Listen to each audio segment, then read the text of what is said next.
Sagittarius, welcome to your bi-weekly love reading from February 1st to the 15th, 2018. This reading is for all Sagittarius out there that may be watching. And for your reading today, I've chosen the Lover's Path Tarot by Chris Walder. To clarify, I'll be using the Everyday Oracle, also known as the Vera Sibilla Italiana. These are my little Italian oracle cards. And then at the end of your reading, I'll be clarifying with the Rumi Oracle by Alana Fairchild.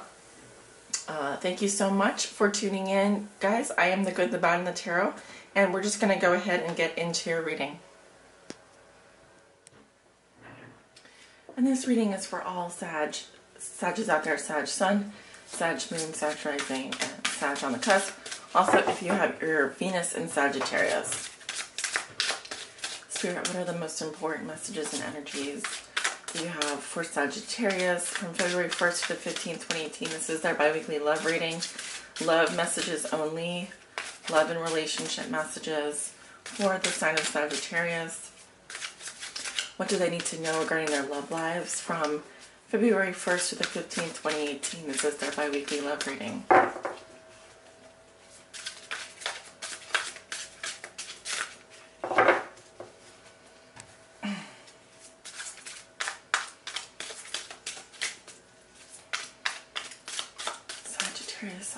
Sagittarius, February 1st to the 15th, 2018. What are the most important messages and energy, Spirit, that you have for the sign of Sagittarius? February 1st to the 15th, 2018. This is their bi-weekly love reading. What do they need to know regarding their love lives? Ooh, we don't want that. So sometimes when the cards do that, they are, this is a large deck, and it's difficult sometimes for me to shuffle these cards. So let's just, there we go. Got some good shuffles in there. Oh, it is the morning, and I'm not as coordinated in the morning. Let's do one more for the sign of Sagittarius. What is that? There's like something on the card here. I don't know what that is. Okay, let's do one more shuffle here. Sagittarius, February 1st to 15th, 2018. What are the most important messages and energies? Guys, they want me to do one more shuffle here. Sorry. You're always welcome to fast forward to the reading. I do apologize for taking up your time. But people seem to like when we shuffle on camera, so. Alright. Good, good, good.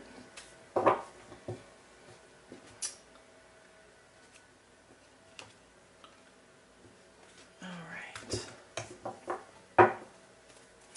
We want to look at your current situation, your challenge, what is helping and or hindering you, the foundation of your situation, what you may be thinking and feeling. This is also known as the manifest card, what you like to manifest. Your recent past, your near future. At the bottom of the deck, we have contemplation in reverse. This is also the Hermit card in this deck. We have a man sitting alone, probably transcribing. I guess in the olden days, they were called scriveners, and they would copy manuscripts. So anyway, someone here working alone. This can indicate withdrawal. It is about being alone, but it also can be someone who is antisocial. Also, we have the sign of Virgo. So I'm seeing like extreme withdrawal from the world. I'm also seeing someone here who could be feeling lost or lonely. They've heard tons of advice on their story. Maybe they've consulted friends, maybe they consulted other sources. The difficulty is in like making sense of it. You know, I think sometimes we can bury our heads in the sand for so long, and it's time to kind of integrate back into the world. So anyway, I see someone here who could be sleeping, withdrawing, antisocial behavior, spending a lot of time alone, maybe too much time. So it's time to get out, you know, We have the Three of Arrows reversed. So someone is feeling lost or lonely after a heartbreak. I'm seeing someone getting over painful love triangle. Could be getting out of the memory of a heartbreak, because the Three of Arrows is below that. The Three of Swords reversed. So I definitely feel like this could be a recovery period for some of you. Ten of Coins in reverse. Okay. Crossed by the Queen of Coins. Lots of earth energy. Prince of Coins in the foundation. Nine of Staves in your thoughts and feelings. Recent past, we have the Four of Staves.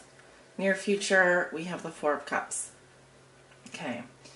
So, we're definitely dealing with your material security here. I'm also seeing definitely a relationship in your past or a homecoming. But we'll start with your current situation, which is the Ten of Coins in reverse. This has several meanings.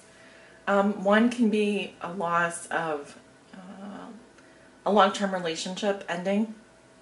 It can also indicate feeling exiled, or as though it could also be like you've lost a lot of money recently. I'm feeling also there could be problems within the family. Typically this does represent a feeling of loss in terms of physical, even sometimes emotional security, but maybe you feel like you've been cast out of a relationship, cast out of a family or a social circle. Because I'm seeing here a loss of security. Okay, it's a big number. So also this is like an ending here is what I'm saying. Your challenge is the Queen of Coins, Virgo, Taurus, Capricorn, female. Coming up in the challenge position, yeah. So this is someone who could be a mother, could be someone very nurturing, someone very caring. Like I said, of an earth sign. This is someone who cares a lot about her family. She's very connected to her property. She works really hard for her money. She's very good, very fiscally responsible. What else? I'll just take a look at these two cards. For some of you, this could be indicating troubles with your mother or a mother figure. Also, this could be your wife or girlfriend. Because the Queen of Coins is someone who is very materialistic. Normally she can represent the wife or girlfriend. If this is you, then the issue is in building up your business, building up your financial security. Okay, this could be even career related for some of you. At the root of the situation, we have the Prince of Coins. This is could be a message here regarding your body, health. Sometimes I see this as it could be any kind of message, really, because we are talking about the Prince, similar to the Knight of Coins.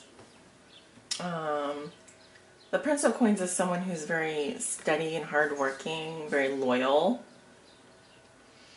Okay, so these people could be related. This could be a family. This could be the son and the mother, and the son, or this could even be a younger man and an older woman. But the Prince of Coins is offering, the gift of loyal service. He's also someone that is willing to work hard and go very slowly, very stable. Okay, but also this could indicate a message regarding the body, your health, or even a new beginning.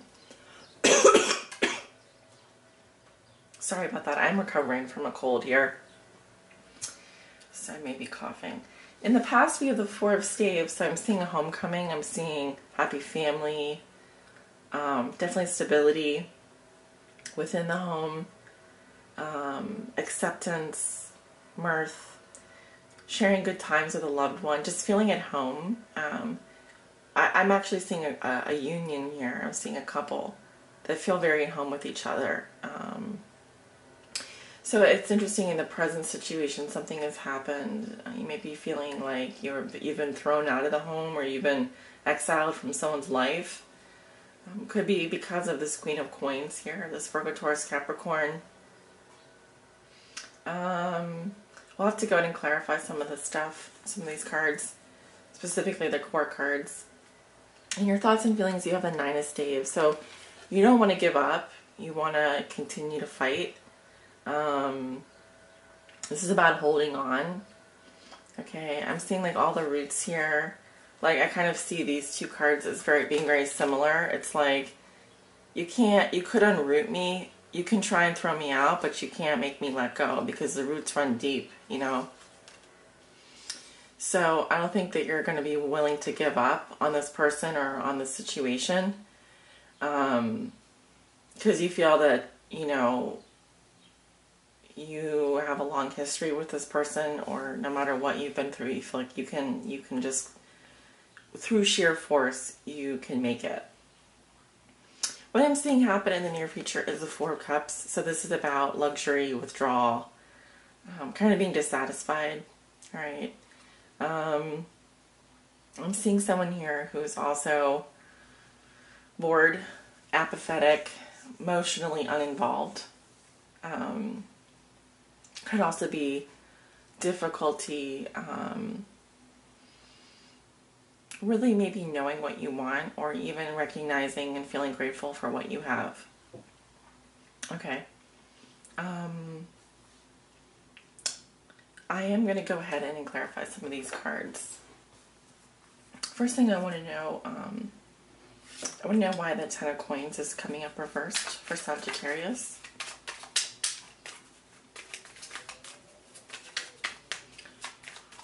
Why is the Ten of Coins coming up reversed for Sagittarius?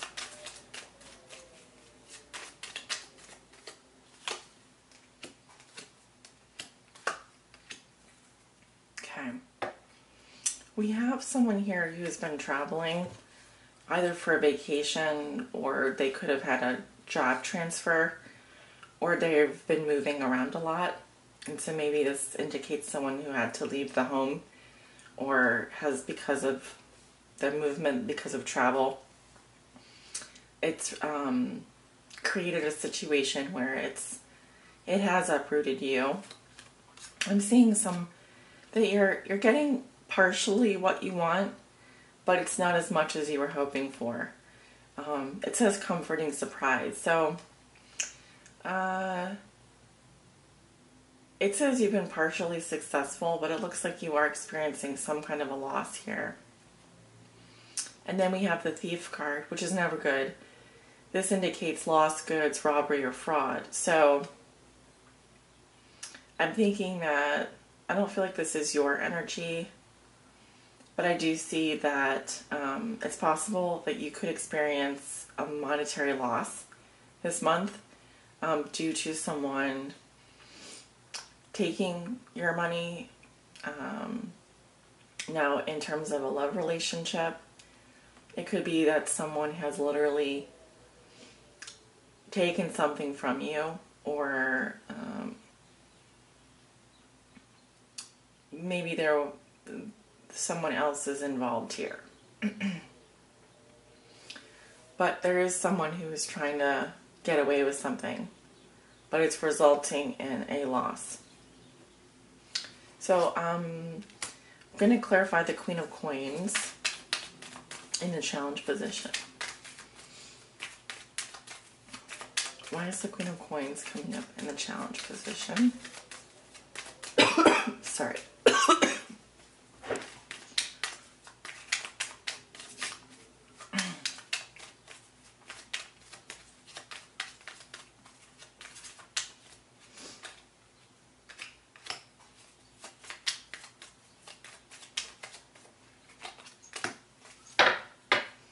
Yeah, so I'm seeing someone here who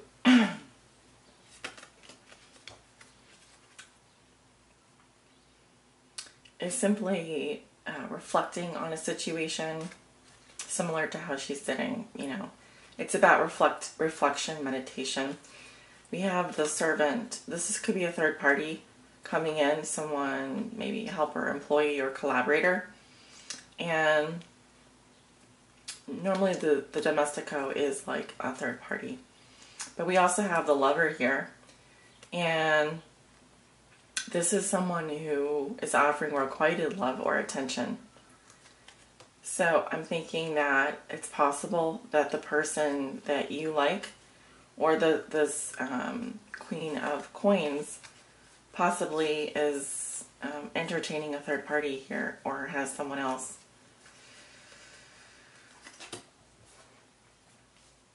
I'm going to clarify the Four of Coins. Oh, we have a couple cards coming out.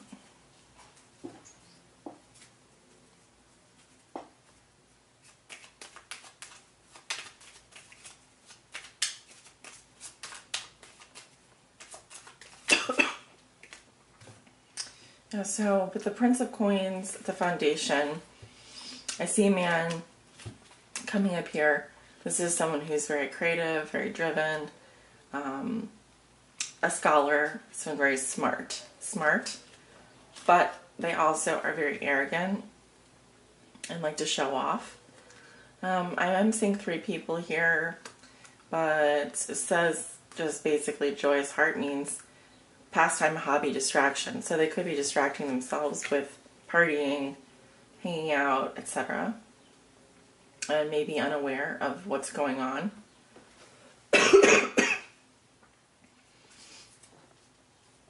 Why is the Four of Cups coming up in the future for Sagittarius?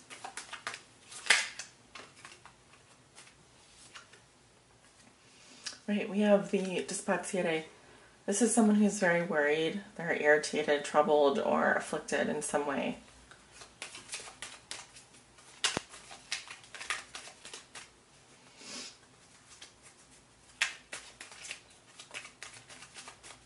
Why is the Four of Cups coming up in the future here?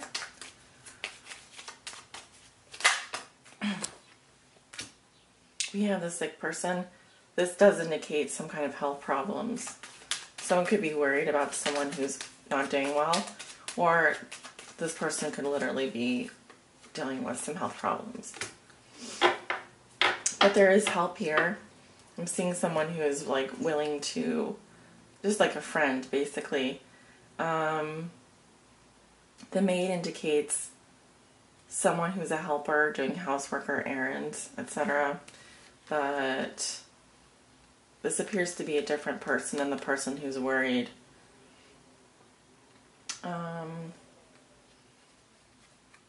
Either way, I just feel like there is some withdrawal happening, and it could be due to health problems for sure.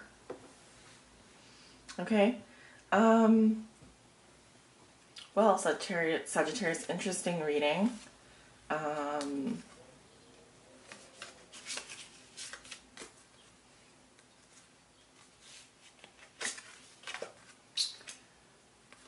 It definitely looks like you could be dealing with an earth sign. I definitely see earth energy here. Fire sign, Leo, Aries, Sagittarius, and or a water sign.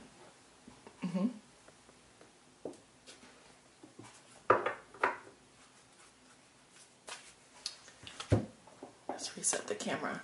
All right, I'm going to go ahead and pull your guidance message.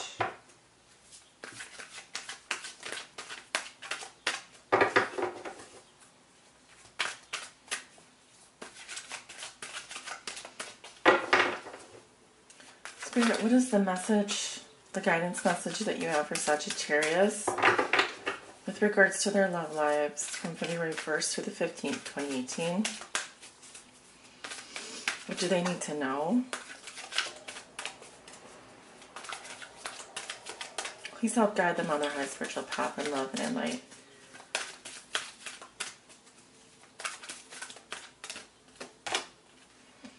We have number 1, beyond death, life.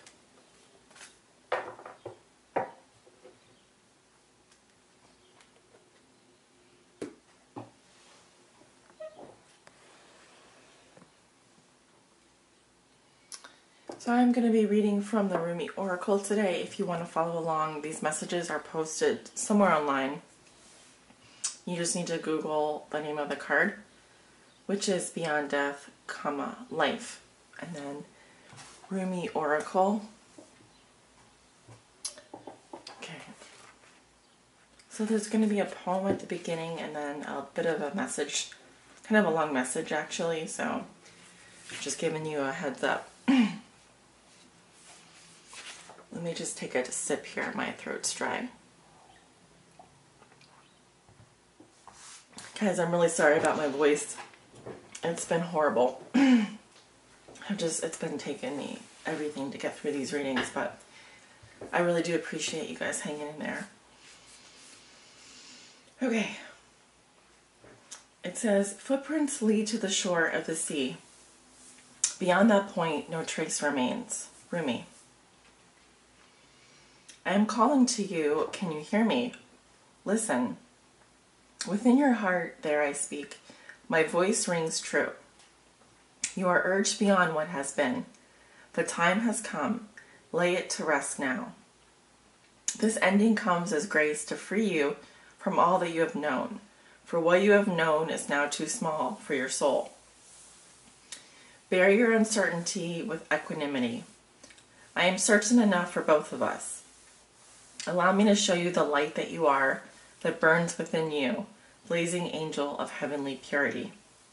I will unveil you to yourself, undressing your ego, casting aside its layers as tender as a lover, with unwavering attention upon the sacred body of light. You shall know yourself in truth, as pure, beyond all experience, untainted, ever innocent, as a pure vessel, stripped bare, ready for the divine revelation, as light, as life, as love. The soul craves variety because it leads to wholeness, and wholeness leads to divine revelation. The purpose of the soul incarnating in this world, in the first place, is to realize its divinity through the sacred crucible of life. The older the soul, the closer it is to the realization of divine oneness, and the more powerful its determination to shed that which would constrain complete and conscious immersion into the divine presence. So here you are, an old soul at the edge of something you have known, at the cusp of an ending and a beginning. Okay, sorry about that. Perhaps you are already in surrender and falling in, or perhaps you are fearful and resisting as you greet your unknown destiny. Yet this moment is happening because your own divine soul has chosen for it to be this way, so that love may grow. There is no punishment in this ending, nor is there anything to fear. There may be pain, there may be grief and loss, there may be uncertainty and even insecurity. Yet you have a big heart, big enough to bear such growing pains. Your heart is even big enough to receive the joy that is lying in wait for you as you stumble across her in the course of your clumsy, inspired travails into new life. You can scoop her up in your arms and spin her wildly about as she delights in your embrace, throwing her head back and laughing her vibrant, contagious laughter, filling you with exquisite ecstasy. Yes, you shall know the truth, the knowledge that the divine is with you, guiding every unfolding moment of your life journey. No matter how dark it may first appear, the divine is with you in unflinching generosity, with compassion, and with fierce passion for your blossoming into all that you are, all that you can be. So what you must do to receive this divine grace, this new life, what must you do to receive this divine grace, this new life? You must be willing to face death. It may be that death has come to you in the form of loss of a beloved one, a physical loss that takes you into the darkest despair depths of your grieving heart. It may be death that comes to you in the ending of a financial or professional situation you once relied upon. It could also be in a sense that you don't really know who you are anymore. Old identities having shown themselves to be inadequate, inaccurate, mere ego mass too small for the great being that you are starting to suspect you may be. Your death may be a choice to let go, to take a step in a new direction, to move house, to end a relationship, to change career, or to step away from a religious or philosophical tradition, or a group or teacher. Your death may not feel as though it has come by choice at all. It may be a sickness that leaves you feeling helpless, a relationship or other life circumstance changing when you wish with all your heart that it would not. Your transition through this death may be triggered by an inner feeling that you cannot quite pin down. Nonetheless, it powerfully propels you away from that which has been and towards untapped possibilities, perhaps even towards great confusion as you encounter life in a new way, feeling even somewhat unprepared and uncertain as to what may lie ahead for you now. How you deal with this grace, hidden though it may at first appear to be under the cloak of crisis, is up to you. You have enough spiritual intelligence to shift perspective and to choose, if you wish, to rest your inner gaze upon what lies beyond the death. Gaze instead upon the new life that is calling you. When you know deep within that no matter what experiences you have had in your life, that you are untainted, you will be more easily able to trust in the love the divine has for you. You won't question your worthiness, and therefore you will trust in life more easily and more fully, no matter how much it asks of you at times. The divine is a relentless lover. It wants nothing less than your total being to be held in its embrace. Sometimes that means we will have to give up lesser loves for the greater lover, the divine one that calls us to remember our true nature. You are a beautiful, blazing soul having a human experience that defies explanation and opens you up to divinity. That is what is happening in your life now. Whether the death is obvious and painful to you, or whether you are uncertain as to how it is yet showing up in your life. Either way, there is an ending imminent and new life coming to you. With greater opportunity for your radiant soul to shine its beauty in the world, grasp it eagerly, beloved. Now is not the time for fear or hesitation. Focus on what is becoming, whilst honoring what is no longer to be. Long message. Sacred honoring ritual. Place your hands on your heart. Say the following out loud. Rumi, who loves me unconditionally, I call upon your loving grace. Please help me release what I no longer need, what is too small for my great light. Help me recognize the purity of my own being so that I can more easily trust in the divine love calling to me, like an insistent lover in every moment. I breathe in your compassionate grace now. Thank you, my beloved. Keeping your hands resting on your heart at the center of your chest, simply breathe in and out gently and easily. Focus on the feeling of your hands on your chest. Do this for as long as feels good for you. When you have finished, open your eyes. You have finished your honoring ritual. Yes, something has ended here, or something is ending. It could be job, relationship, or any other situation. But one thing is for certain, there is life ahead, new life. All right, so now, we have an eclipse coming up. We have two, actually. One in Leo, one in Aquarius. So, lots of us are going to be going through kind of a purging process, I would say. And none of us are really exempt from it in some area of our life. But it is what is meant to be, right? So, Sagittarius, I wish you much love and light on your journey forward. Take good care of yourselves. Stay in good health. And I'll see you guys back at the mid-month. Take care.